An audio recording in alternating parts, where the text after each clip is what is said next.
তেই স্কুলে গরমের ছুটি নিয়ে বাড়ছে বিতর্ক, শিক্ষক ও অভিভাবকদের প্রশ্ন।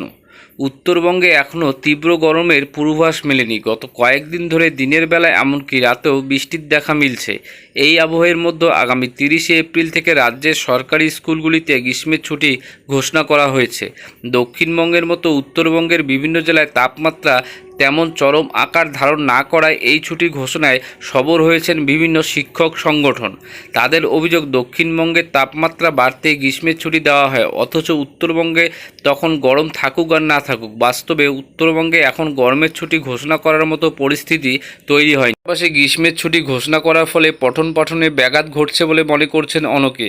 এমন বিষয়ে ডিপিএসসি চেয়ারম্যান পরিতোষ বর্মনের সঙ্গে যোগাযোগ করা হলে তিনি স্পষ্ট জানান, 30 এপ্রিল থেকে ছুটি ঘোষণা করা হয়েছে।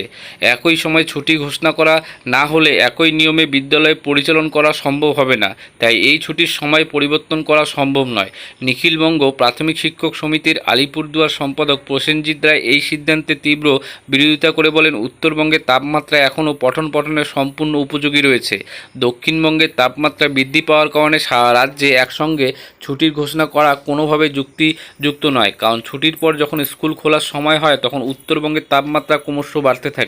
সেই সময় আলিপুরদুয়ার সহ উত্তরবঙ্গের পড়ুয়াদের ক্লাস করতে হয়, তাই আলিপুরদুয়ার সহ উত্তরবঙ্গ ভিত্তিক ছুটির ঘোষণা হলে ছাত্রছাত্রীদের অনেক সুবিধা হবে।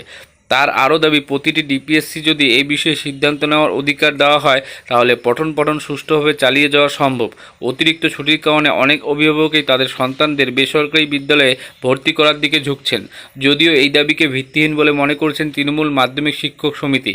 রাজ্যের একাধিক জেলায় আলাদা আলাদা সময়ে ছুটি ঘোষণা করলে সামেটিভ সহ অন্যান্য পরীক্ষার প্রভাব পড়তে পারে বলে মনে করছেন তারা। এই বিষয়ে সংগঠনের জেলা সভাপতি ভাস্কর মজুমদার বলেন, একই সময়ে ছুটি ঘোষণা না করলে একই নিয়মে বিদ্যালয় পরিচালনা করা সম্ভব নয়, সেই কারণে সারা রাজ্যে একই সময়ে ছুটি ঘোষণা করা হয়ে থাকে।